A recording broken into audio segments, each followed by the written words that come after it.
Hello, welcome.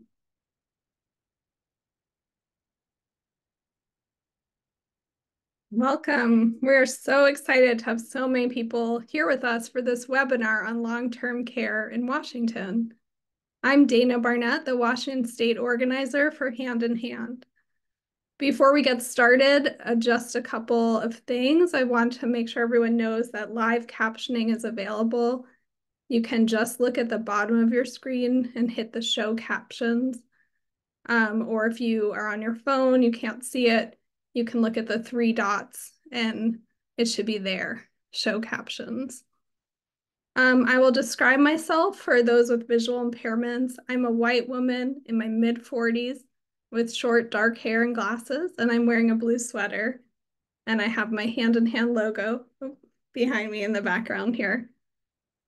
We have over 150 people registered for this event today, which is great. We will have a Q&A at the end. We may not have time for all of your questions, but we are happy to follow up, and we will follow up with more information for anyone who puts a question in the Q&A feature and doesn't have it answered. We know from the registrations that many of you with us today are family caregivers, many are parents, many of you hire home care workers, and some of you are staff at organizations like DSHS, or social workers, other professionals that relate to long-term care. Most of you are from Washington, but we also have several folks from California and other parts of the country who want to learn more about the benefits available in Washington. Please share with us in the poll that we're going to do now what topic you're most interested in learning about today. It won't change our presentation, but it's really good to know. So if you're here for more information about Washington Cares, for best practices of employing a home care worker, or general information about long-term care,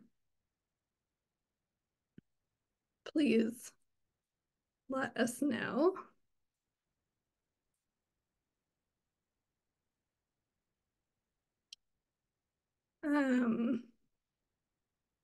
So today the presentation will be in two parts, and then we'll have the Q&A. The agenda is to hear first from Andrea Miva Sanchez, from the Office Chief of Policy and Planning at the Washington Cares Fund. And then we'll hear from Kayla Shore, the lead California organizer for Hand in Hand, to cover best practices in employing home care workers. And I see from the results of the poll that there's a lot of interest in each topic. So we hope that you'll get all the information that you need today and get your questions answered. And feel free the Q&A is at the end, but feel free to send your questions throughout the presentation. I know that we also have some people with us today who work in HR and payroll. This program is geared more towards the worker beneficient side. But again, if your questions aren't answered, someone will follow up. And with that, I will pass it along to Andrea.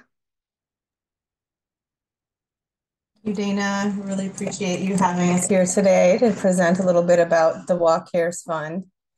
As Dana said, my name is Andrea Mivas Sanchez, and I'm the Office Chief of Policy and Planning at the WA Cares Fund, which is our state's new long-term care insurance program.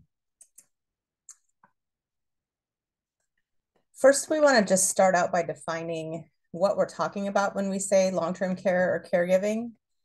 Long-term care is help with activities of daily living, things like bathing, eating, dressing, prepping meals, grocery shopping. And it doesn't include medical care like doctor's visits or treatments for medical conditions. Long-term care covers a broad spectrum of needs and circumstances, including for younger people who may become injured unexpectedly or ill. A lot of people don't realize how many different services and supports are included when we talk about long-term care. Many people often think of residential care, like a nursing home or assisted living, but it can also include care provided in your own home. And in fact, most people with long-term care needs can stay in their own homes with the right support. It's also very common for family caregivers not to realize that they are a caregiver. People end up going to their mom's house a couple of times a week to cook meals or drive her to appointments and make sure she's taking her meds. And these are all common care activities. And in fact, the majority of this type of care is provided on an informal basis as unpaid care from a family member, a friend, or a neighbor. Family caregiving is really the bedrock of long-term care. We have 820,000 family caregivers in Washington. It's about 11% of the state's population. We wanted to share a story from a Washington family that's doing the kind of caregiving that WA Cares will support. This is Sun Hee and Yen Hee, sisters and nurses who live in the Puget Sound area, and they care for their mom who's experiencing cognitive decline. We'll go ahead and was a nurse anesthetist in Korea, and we're both nurses, so it kind of runs in the family. That was part of the reason why we were able to come here in 1974, because she had worked as a nurse and they wanted nurses to come, so she was able to bring the whole family. Just a couple of years ago, we started noticing that my mom started to have some cognitive decline, kind of on the spectrum of dementia. Yanni and I have had to kind of put our jobs on the back burner to really help take care of my mom. Some days were good, some days were very difficult. I mean, it's our mom, and there's nothing I wouldn't do for her to make sure she stays as independent as possible with the support that we can give her. If we had a resource like WA Cares, that would have been so helpful to just kind of ease some of our financial burden in trying to do this. It's very difficult. So we try to simplify her life. We do her grocery shopping, and she often will come with us, and cooking, cleaning, cutting her hair, taking her out socially, but we're creating meals that she is familiar with and that she enjoys. And we like to bring her out to do fun things too, and not just like all medical all the time. Believe me, it will affect you, whether you're younger or older. To have a resource like that and to know that the state is investing in families, that means a lot to me. WA Cares is a program that I think will benefit everybody.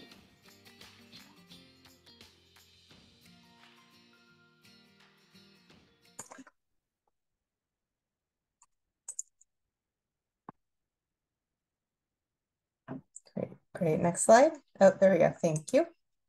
So 70% of us will need long-term care at some point in our lives. The problem is that long-term care can be really expensive.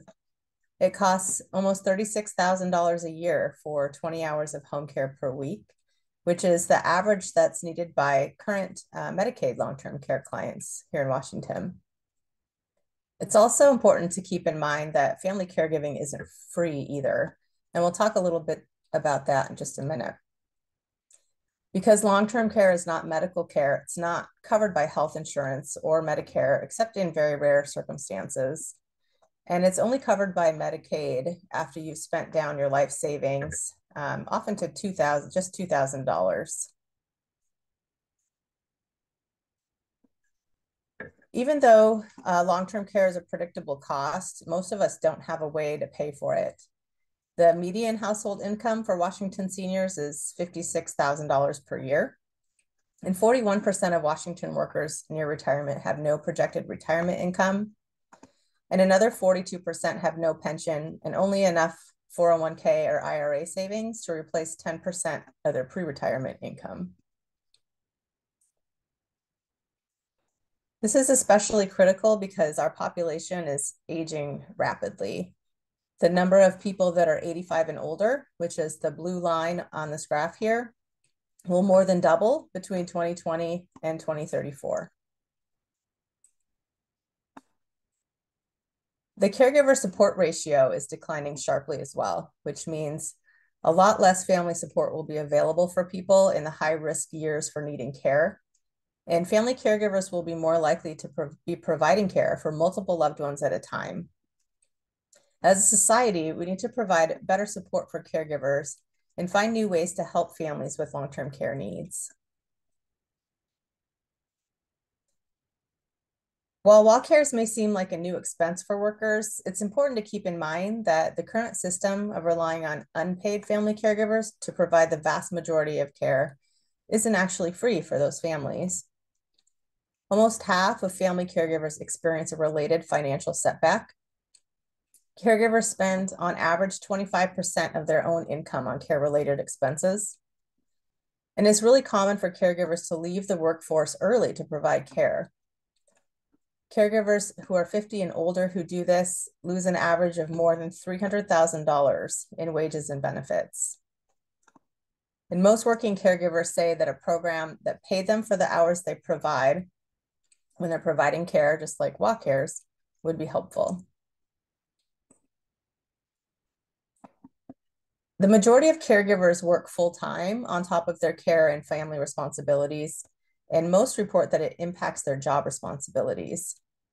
Over half are saying that they have to go in late, leave early, or take time off to provide care. 15% reported reducing their hours, and many reported receiving warnings about their performance or attendance. Maybe they turned down a promotion or quit, retired, or lost some benefits. Well, many caregivers find their role rewarding. It can also be really stressful. Nearly 1 in 4 report that their health has worsened since they've taken on the role of a caregiver. Long-term care is also a significant driver of state budgets, and it accounts for almost 9% of Washington's state budget. We don't often think about it, but these costs are paid for by all Washingtonians through taxes that we have on goods and services. As our population ages and there's more need, then that cost is going to rise accordingly. Without the WA Cares Fund, taxes would need to be increased in order to meet the needs of our aging population.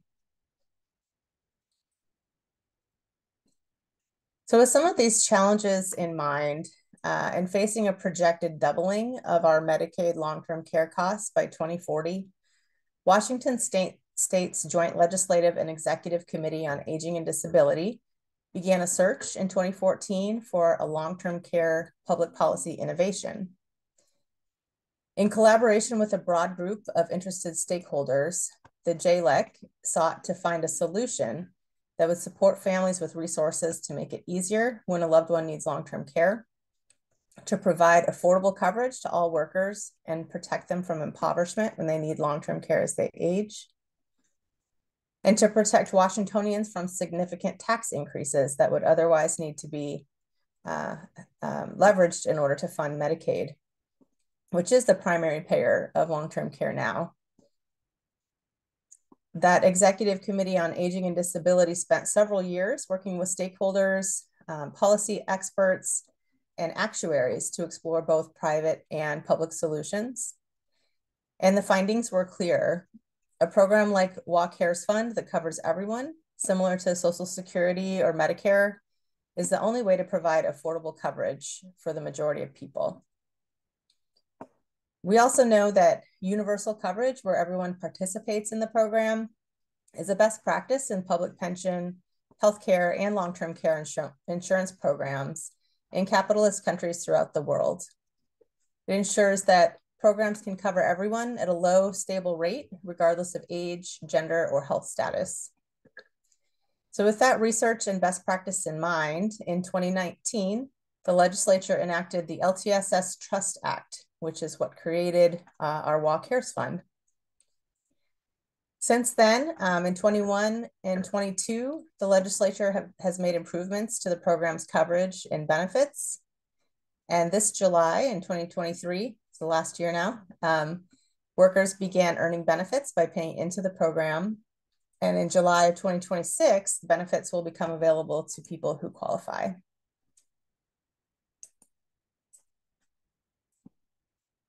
So now we'll talk a little bit more about how WA Cares Fund can help. So it's a universal long-term care program in Washington State. It's an earned benefit, which means that you contribute for a certain number of years to qualify for benefits. It's entirely self-funded from worker contributions, which all go into a dedicated trust fund that can be used only for this program. Workers are contributing just a little over half of 1% of every paycheck to WA Cares. And you can see here what that looks like for the typical worker who makes just over $50,000 and would contribute $291 each year, or about $24 a month. You only contribute while you're working. and the contributions stop when you retire or if you become unemployed. Everyone is covered at the same rate, regardless of pre-existing conditions. And when it comes time to claim your benefits, there are no copays, no deductibles, and you never need to file a claim or pay up front for services. Instead, WaCares will connect you with contracted providers for the services that you want and pay them directly.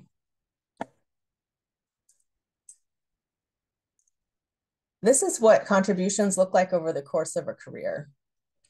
The typical worker's income is about the level in green here in the middle. You can see that $290 in contributions each year totals out to $8,700 over 30 years. And that benefit amount is a $36,500 benefit that would be adjusted annually up to inflation. So almost all Washington workers contribute to WaCares.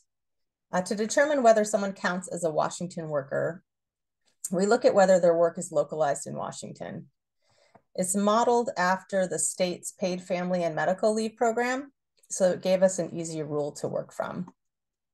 Workers who are included in the state's paid leave program will also be included in WaCares, unless they have an approved exemption from our partner agency, the Employment Security Department. If you're not sure whether you participate in paid leave in WaCares, you can check your pay stub or you can ask your employer for more information. And if your work is not localized in Washington, you're automatically not included in paid leave or WaCares, and there's no need to file for exemption. Federal employees are also not automatically included. Employees of tribes are only included if the tribe opts in, and self-employed people are only included if they opt in. Other workers can get an exemption from WaCares, and they have to apply to the Employment Security Department to get those. Most of those are people who meet certain conditions that are areas where people are not necessarily going to be remaining in the state in order to receive benefits. So this includes workers who live out of state, temporary workers with non-immigrant visas, spouses or registered domestic partners of active duty military. These are 3 exemption groups that were created in order to allow them to opt out of the program. And they're available on an ongoing basis, but they're conditional. So the person has to continue to meet that exemption criteria to maintain their exemption. There are 2 types of permanent exemptions for the program. There are veterans who have a 70% or higher service-connected disability rating from the VA. They have access to some nursing home care, so they can choose to apply for a permanent exemption. And there was also an exemption available in the past for workers who had private long-term care insurance before November of 2021. These applications aren't available anymore. Under current law, workers who already had an approved private insurance exemption will continue to be exempt permanently. And the Employment Security Department has a website down here for folks who want to learn more about that.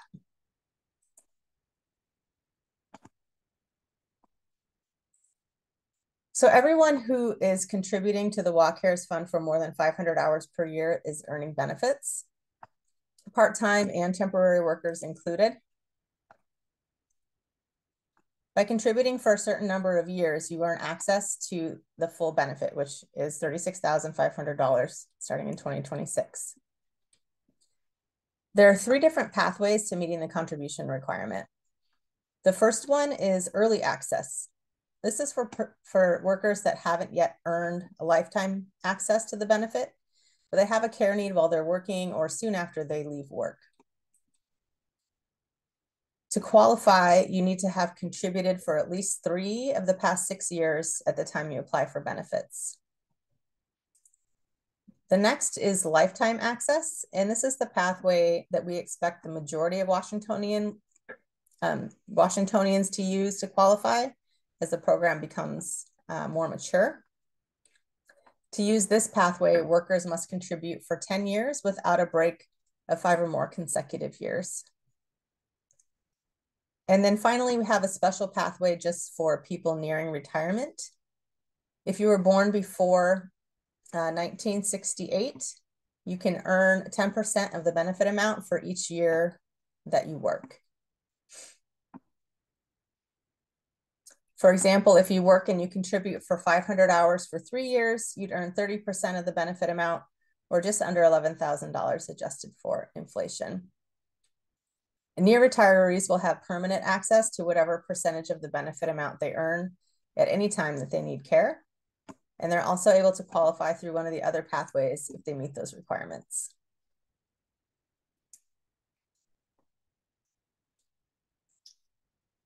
So once workers meet the contribution requirements and they need help with at least 3 activities of daily living, they can get access to a $36,500 budget for services and supports. And that benefit will increase over time with inflation. With WA Cares, workers get the flexibility and the freedom to choose services that are going to meet their needs. This could mean that they receive care in the home. It could mean residential care. It could also include home modifications to make their home safer, or assistive technology for things like medication reminders or fall detection devices. WA Cares is designed to help people age in place in their homes for as long as possible. That's usually what people want to do, and most of us can if we have the right supports in place. WA Cares has many options to provide support for family caregivers. You could choose someone who'd otherwise be caring for you on an unpaid basis to get training and become paid, even your spouse. And WA Cares can also help lessen the impact on family caregivers by paying for them for their time, or to making sure that they can get other support services like respite or equipment that can be used at home.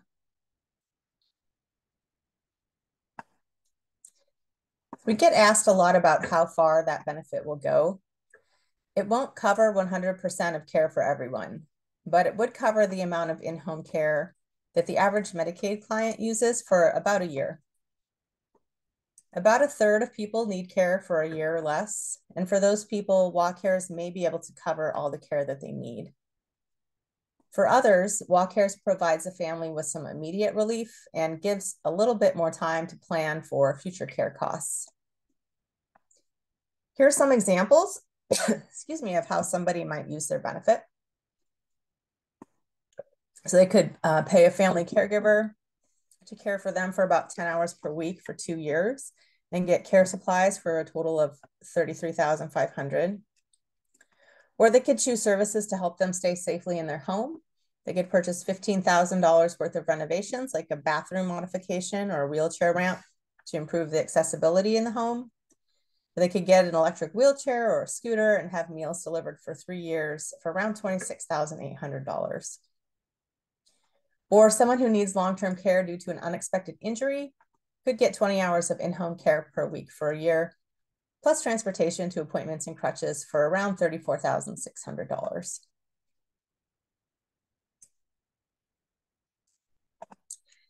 We also have some very recent news, which is good news from this legislative session.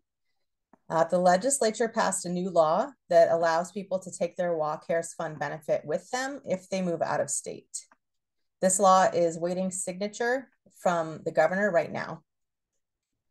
Under the new law, which starts in July of 2026, Washington workers can choose to continue participating in WA Cares Fund if they move out of state.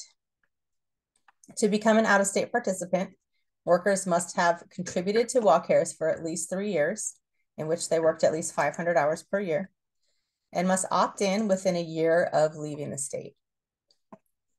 Like other workers, out-of-state participants will keep contributing to the fund during their working years.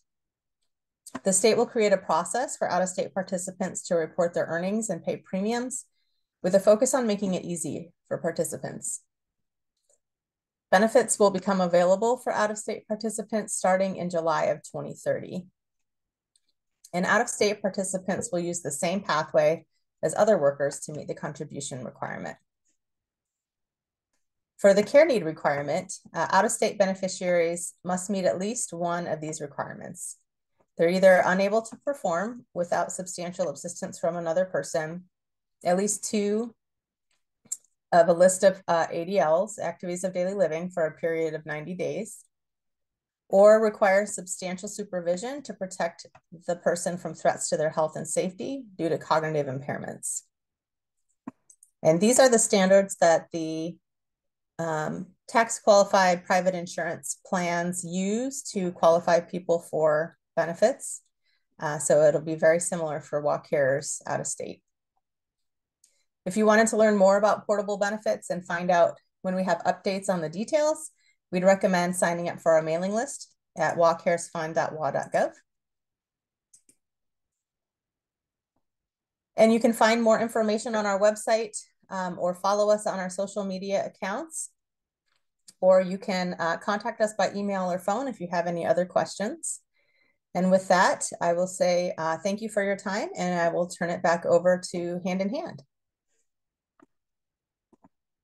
Thanks so much. And Andrea, I just have a very quick question, which is, which year did the contributions start? They started July of 2023. Great. Thank you. Okay, we're going to pass it over to Kayla.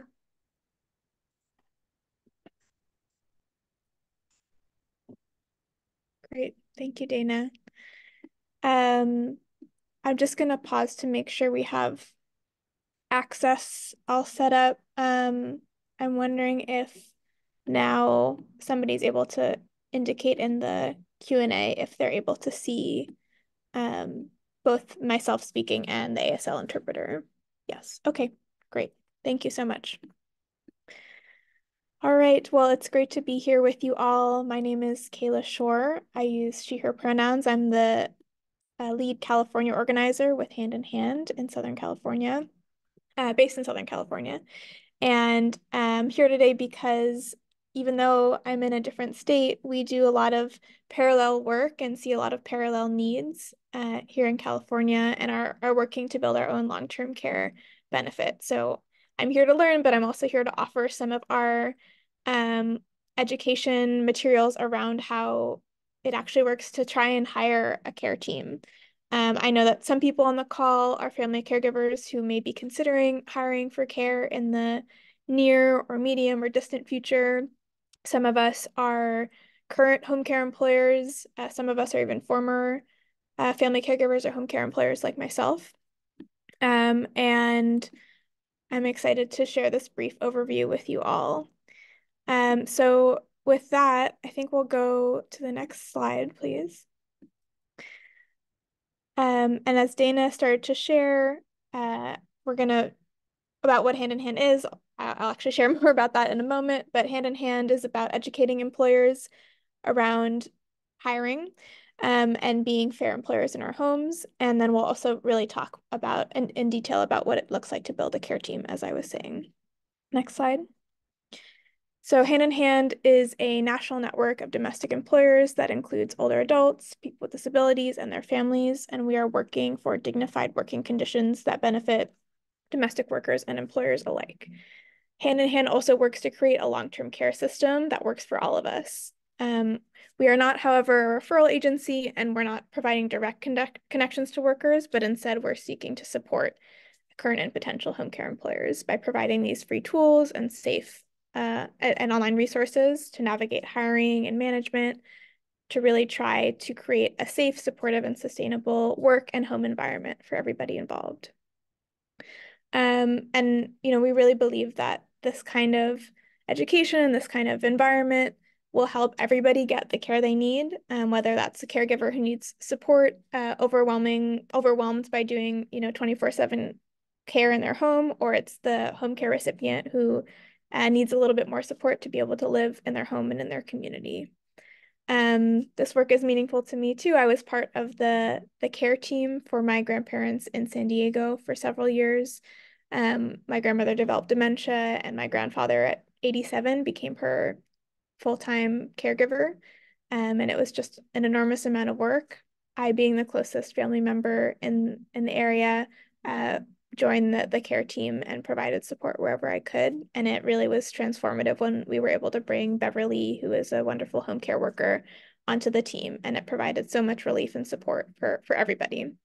So that's where I'm coming from today. Next slide, please. So we're gonna touch on a lot of different resources.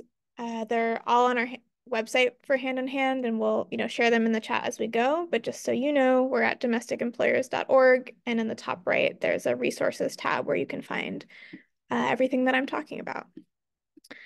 Next slide.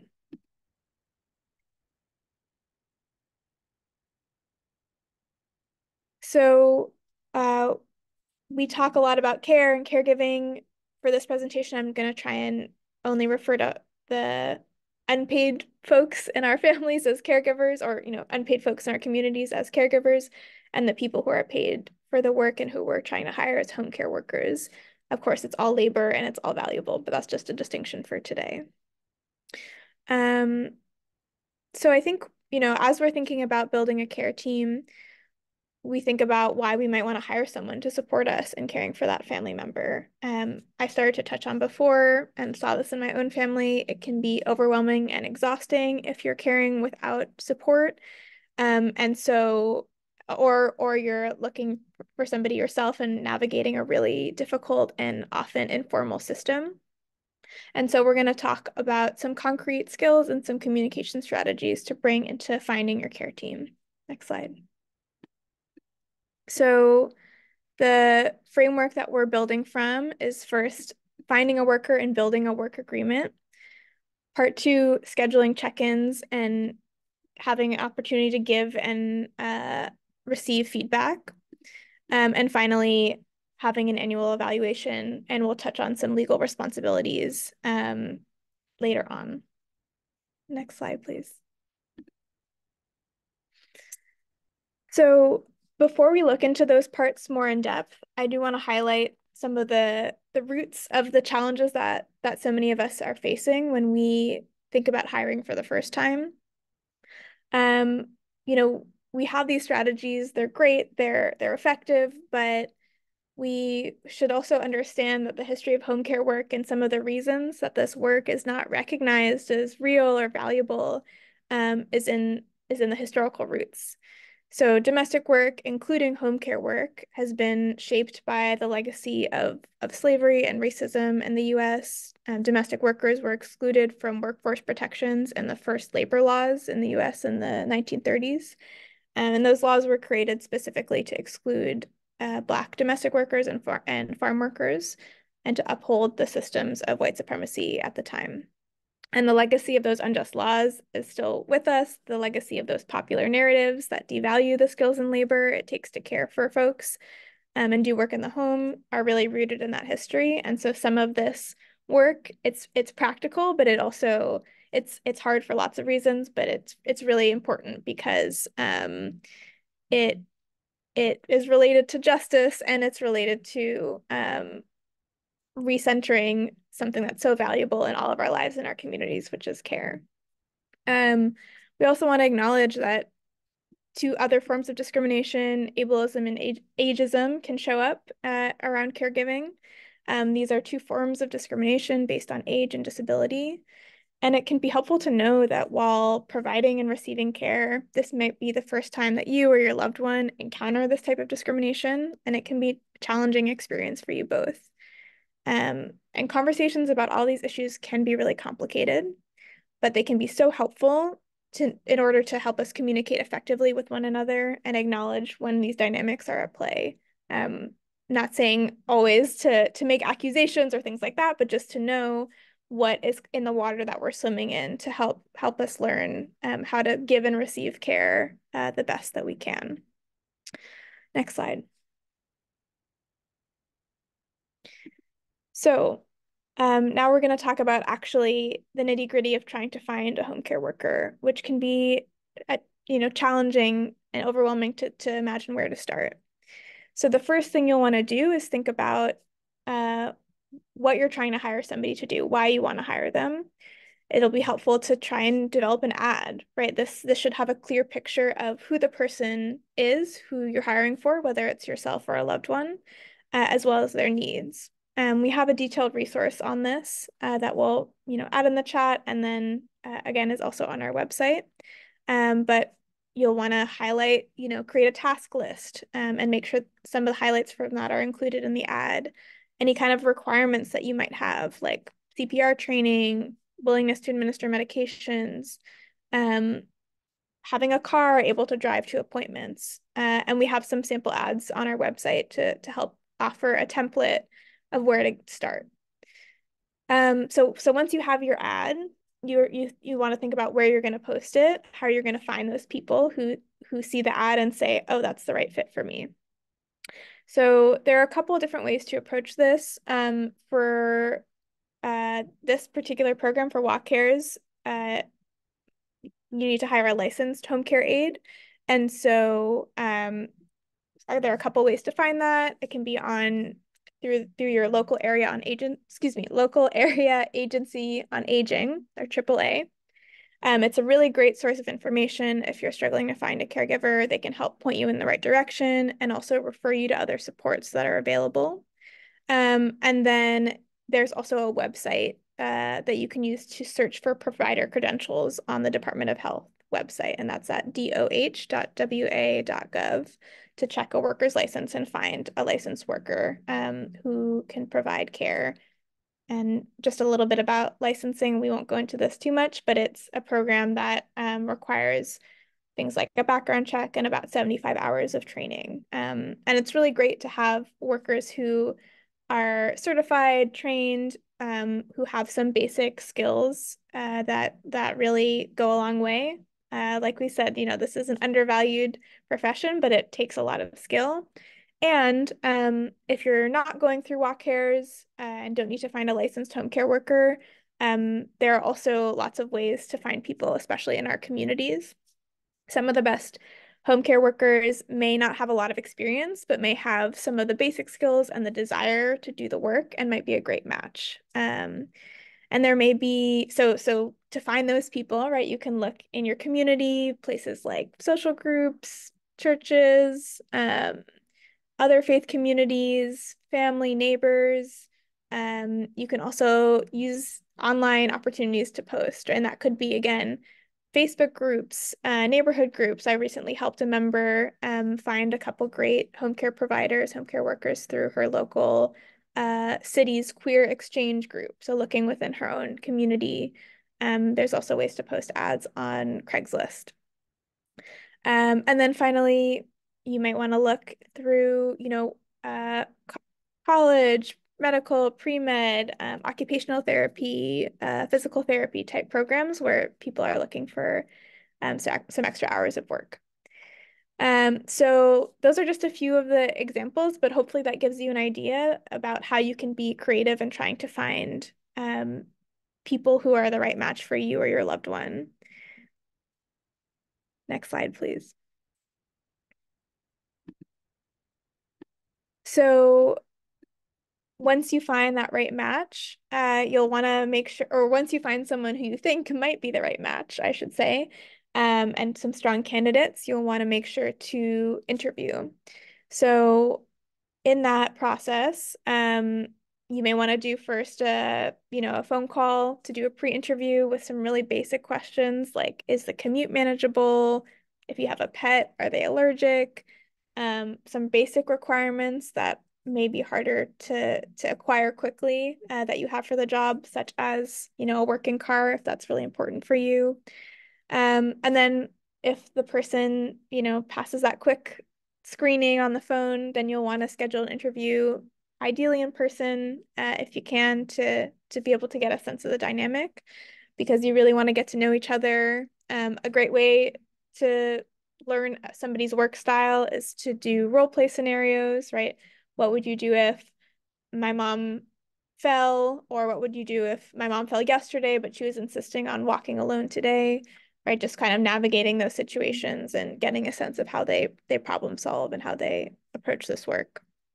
You'll want to introduce other people in your home, right? The key people who might be involved in your care. If your brother comes by every other day, he should be there for the interview too.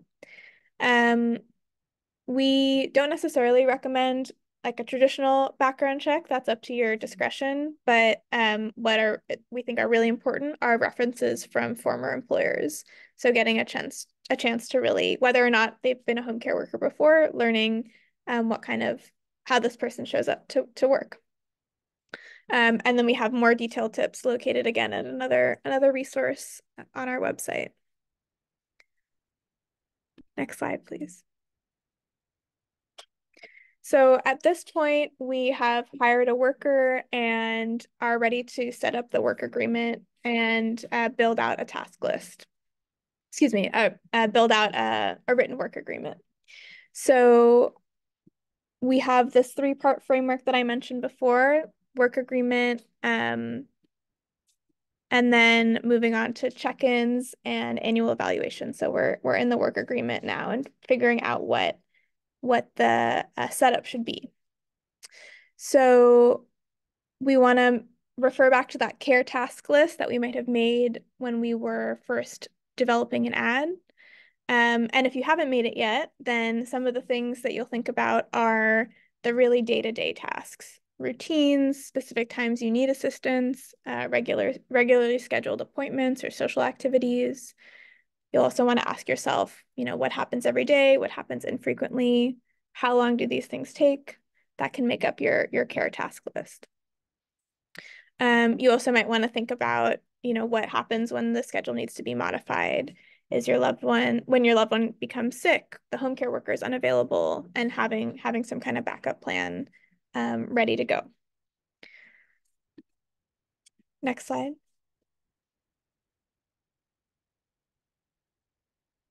I think we should be back at building a work agreement with the living wage. Yeah, thank you. So the other big parts of building a work agreement include some of the really important logistics of hiring, of any kind of hiring situation. So we're thinking about salary, which ideally you've put the wage in the advertisement from the get-go, but now we'll just talk a little bit more about that right now. So depending on where you're located, I imagine some folks are in Seattle, some folks are in other parts of the state. We really recommend that folks do what they can to pay a living wage. In Seattle, you're required by law to pay minimum wage to everybody, but we recommend a living wage. And in Seattle, the minimum wage is $19.97, I believe, an hour, and then the living wage is at least $29 an hour, which we recognize is high for a lot of people, right? And so sometimes thinking about the work agreement and the wage, it's really important to really evaluate, where do I need help and how much help can I afford to get? And then also, this is the beauty of a program like WA Cares, where we know that the workers deserve a living wage, and that we deserve the care that we need. And so here is a program that offers to bridge that gap, because the broken system of care that we have in this country overall shouldn't land on either the worker, the family caregiver, or the recipient of care. So again, that said, trying to pay a living wage. And then when we're thinking about pay, we also should be paying overtime. Our recommendation is overtime after 8 hours in a day or 40 hours in a week. And we also want to make sure to be paying reliably. And so paying on a schedule. I know for me, I rely on my paycheck coming in at a certain time to pay rent each month. And so the home care worker has something similar. They have their monthly bills, their monthly rent, all the expenses that they're anticipating and expecting their check to cover. So if you want to look at the living wage in your area, you can look at livingwage.mit.edu, and this image is for Seattle. If you're living somewhere else, check it out there to get an estimate and a place where you can start. With that, I'm just taking a look at the chat and the Q&A to make sure that I'm not missing anything. And there's some things that we will refer to later. Okay, great. I'll keep moving. So paid sick leave and time off, that's another piece that we would want to incorporate into our initial discussion and work agreement. Paid sick leave, a worker earns an hour for every 40 hours worked. But we also recommend offering additional paid time off, vacation days that the worker can use. And, especially if the worker is there full time, we recommend 2 weeks per year. And if they're not there full time, then earning 1 hour of vacation time for every 20 hours worked. It's like any job that any of us have outside of the home. We really want to have the opportunity to be with loved ones, to reset and take breaks so that we can show up and do the best work that we're able to. Finally, meal and rest breaks. So in Seattle, providing uninterrupted meal and rest breaks are mandatory in Seattle. We'll put a resource that's catered to nanny employer, or it's specifically towards nanny employers, but it also applies to home care employers as well. So it's a lot of different pieces to keep in mind. There are agreements that we have created, written agreement templates that you can use that reflect many of these different pieces. Next slide. We also really recommend thinking about creating a healthy work environment. It's so important to ensure the safety of both your family member, yourself, your loved one, and the employee in the home. And there are lots of ways to do this. It's really good to create an emergency contact list that's up to date, to also have an emergency plan and checklist, especially, as wildfires have been getting more frequent and worse. Having a plan for smoke, for wildfire evacuation in general is really important, but we know that especially older adults, people with disabilities are some of the folks most impacted and left behind in these kinds of plans. So planning ahead of time in conjunction with the worker is really, really important. It's also, we recommend having PPE such as gloves and masks available for health and safety or whatever is appropriate for the situation, but just considering that.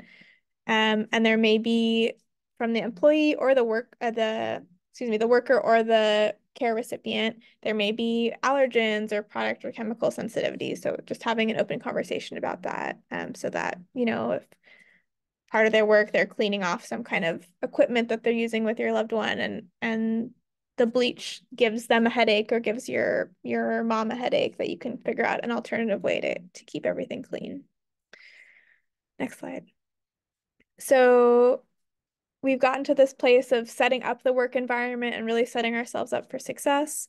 And then we recommend maintaining that communication so it doesn't just live in one document.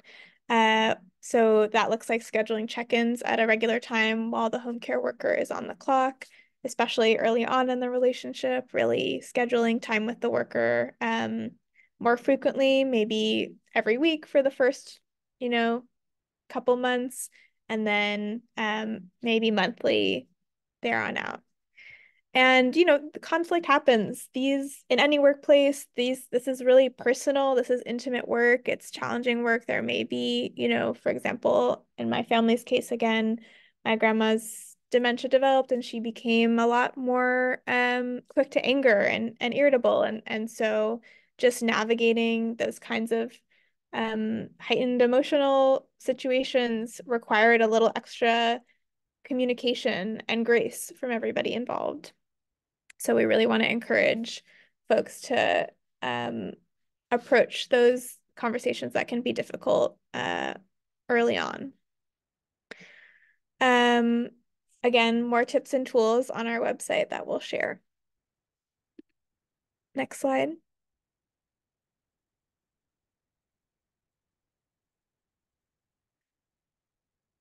And finally, in line with that, we recommend an annual review.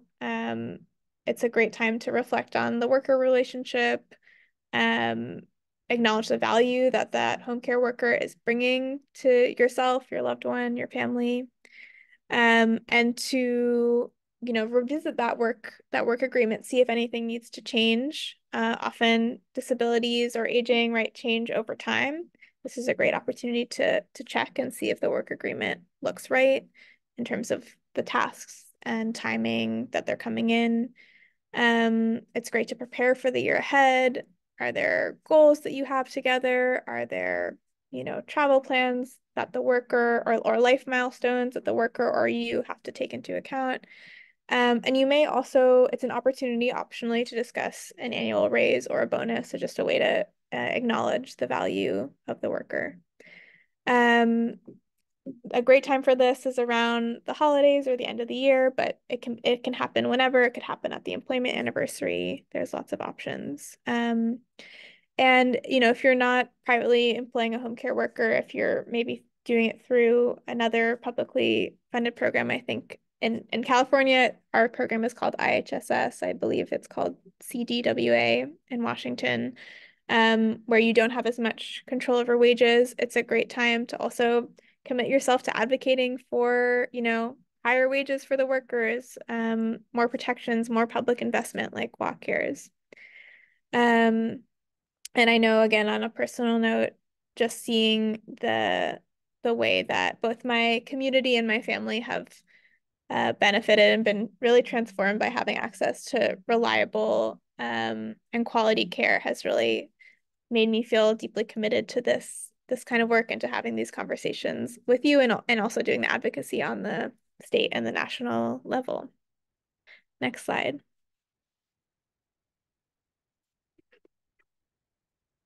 We also have some support spaces. We, in California, again, do a little bit more of this work more frequently. So I facilitate a monthly family caregiver gathering that both taps us into support around, you know, our peers, resources for hiring, just troubleshooting, being there for each other, and also connects us into that bigger picture of advocacy like we were talking about, because we know some of this is just life, but some of this is really about changing the systems to make them work better for us. Next slide. So, and I was going to say, if you want to be involved, feel free to email me. My email was on that last slide before I told Dana to advance. It's at kayla@domesticemployers.org. So feel free to reach out if you would like to be part of that group. It meets on Tuesdays at 1 p.m. Pacific, or not every Tuesday, the second Tuesday of the month, 1 p.m. Pacific. So we just had our meeting this week. And our next one is April 9th. Okay, so we named a lot of online resources that we have. This is sort of a summary of most, if not all of the resources I named, but it definitely doesn't cover all of the resources on our website. I really encourage folks to just poke around and see what is helpful to you there. But to highlight the ones that we've got, again, we're at domesticemployers.org. And then there's the resources tab. I'll also name the employer checklist. We haven't mentioned that before. It's basically a questionnaire that's designed to help you create a working relationship that's mutually beneficial and supportive. So it asks some of those questions that are parallel to what would be in the work agreement. So it can be a good interactive tool to start to build and think about this. Some of the documents that we have available are in Spanish, but at the moment, most are in English. So just know that we are working hard to create these documents in more languages, and those documents and resources are coming soon. Next slide. So I think we are now going to take a moment to launch a poll, which should have just appeared for you. And we know that many of you, in fact, are not yet employing a home care worker or domestic worker, but the question for folks who are currently employing or planning to hire soon, what's one practice that you could put into place as an employer? Fair pay, sick leave, having a written work agreement like we talked about, doing regular check-ins, or doing an annual review. And you'll note some of these suggestions are free, pretty much like a regular check-in, right? So just incorporating that practice into your time with the worker. So we'll give folks a moment. Oh, I think we just closed the poll. Great. And so I'm seeing lots of different commitments that folks have made to The most popular were the work agreement and regular check-ins, which is great. That communication is such a great foundation for this relationship. And I also see people who are doing fair pay, sick leave, annual review. All right. So I think that is my time, and I will pass it back to, I don't know if it's Dana who's closing us out. Yeah, thanks so much, Kayla, and thanks, Andrea. We're going to take a little bit of Q&A. If you haven't put your question in the chat yet, please feel free to do so. I just want to add to Kayla's presentation that we also work with employers of nannies, employers of house cleaners. Many of the things that you saw on that in that presentation are also true, especially those three foundations of good communication, fair pay, and paid time off. And so we have a lot of resources for folks who employ people in their homes, and we just really, try to take care of the people taking care of us, and see it all as very mutually interconnected. So I'm going to raise some of the questions for our panelists. I think there were a couple questions, Andrea, that sort of bring the two presentations together. So some questions around the difference between when we're talking about a home care worker who needs to be licensed in order to be paid for through Washington Cares funds versus a family caregiver. So if you have a family caregiver, then how does that work if they're not licensed? There are some questions about that. Could you speak to that a little bit? Sure, Dana, thanks for asking. So WellCares has a couple of different ways that family members can participate and be paid. One of them is by being employed by a home care agency. So there's a law related to WellCares and home care agencies being able to employ family members. Now, those folks do need to go through home care aid certification. So there is a training requirement and a certification requirement to be employed by a home care agency. But family members who don't want to do that, they can take some training, which is required. It depends on your relationship to the person. If you're a spouse, it's 16 hours. If you have another relationship, I think it's 30 hours. I'd have to double check on that. But you do safety and orientation training and some other training for making sure that your beneficiary is well taken care of. But there's no certification requirement with that. No licensing or continuing education that's required. So right now, the way that would work is people would go to our consumer-directed employer of Washington, the CDWA, to become contracted there and then work for their loved one. And then we're also trying to look at what other options might be available for people who are performing maybe some IADLs, doing laundry and housework and errands and things like that. So we're looking at options on how we might be able to carve something out for that group as well. Okay, so those are all things that the fund can or will pay for. You'll be able to pay for. There was a question that's sort of related, I think. Does this pay come out of the budget that Washington Cares allows for? So, yep, it would be, yeah. Great. And then there was a question about agencies versus independent home care workers. So a lot of home care workers do work through agencies, and then some are independent or, private pay. They might be more or independent. And they're asking a question of, is there a move towards one or the other? Is there a preference? I think, is there a preference with the fund? Yeah, right now, we only have the mechanism to pay either through a home care agency or through consumer-directed employer of Washington. But we have, until 2026 to start implementing benefits. And so we're looking at, are there other avenues out there for people who aren't able to be employed by the CDWA or don't want to be, or don't want to go through the home care agency path. That's kind of a new area we're exploring this year with our oversight body, the LTSS Trust Commission. who has a responsibility to make recommendations about qualifications. And so, we're planning to continue that conversation with them this year and get some more clarity on, what a path forward might look like for those who don't fit in the two boxes we've already done before. So. Great. And Kayla, not to put you too much on the spot, but I was wondering about this question regarding the people that you work with in California too. If people hire independently versus through agencies, if there's anything that you want to share about that. Yeah, so we don't have this program yet in California, so the kind of the ways that people are able to hire, this is just background, and then I'll give you my answer, is through our public fund, I think equivalent to CDWA, IHSS, which is only available for low income folks with some specific exceptions.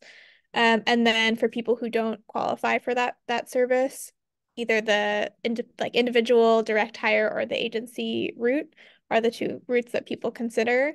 I think our recommendation is that people, if they are going to go the agency route, that they do take the time to ask to learn about, if the agency is paying minimum or living wage, their sick time and vacation time policy, and also know that in general agencies will be much more expensive for the consumer, the recipient, the employer, but they will be, and they do cover some of the logistics that we talked about, but a lot of that money, unless it's perhaps a worker-owned co-op, which we do have some of down in California, that a lot of that money will go to the administrators. And so you're still, if you are able to hire directly and pay that living wage, then that wage helps it goes directly to the worker, and it helps you just get that higher quality care, because then you're not paying somebody who needs to run and go to another job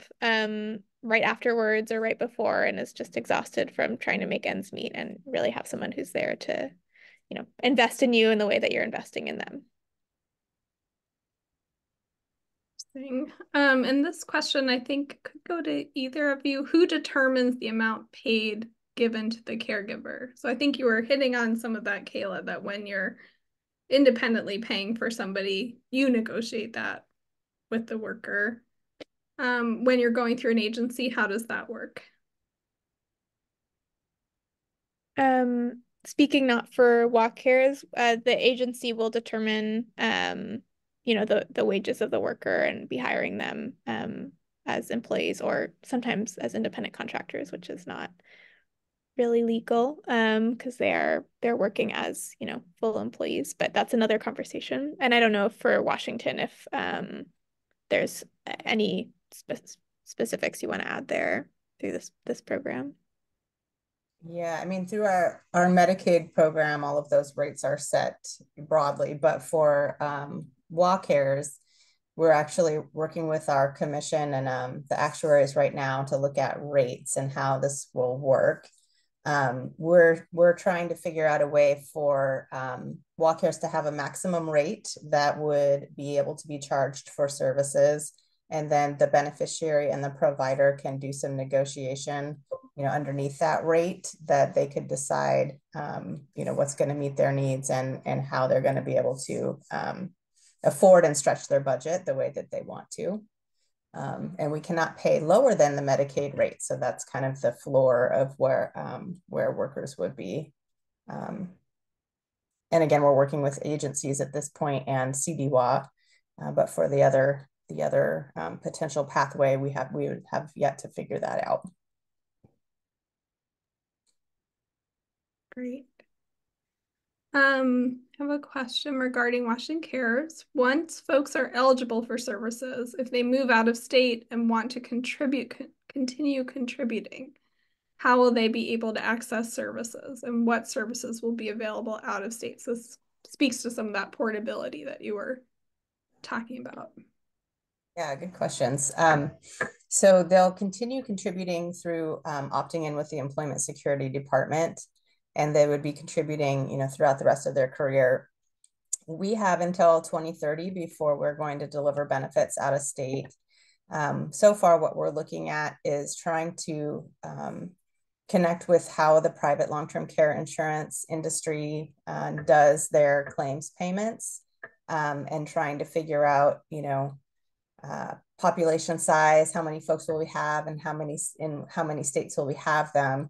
Because we have a couple of different options. We're probably going to use a claims management vendor to manage those claims out of state so that people really can, be in any state that they are at and get the same or similar types of services that they would receive in Washington.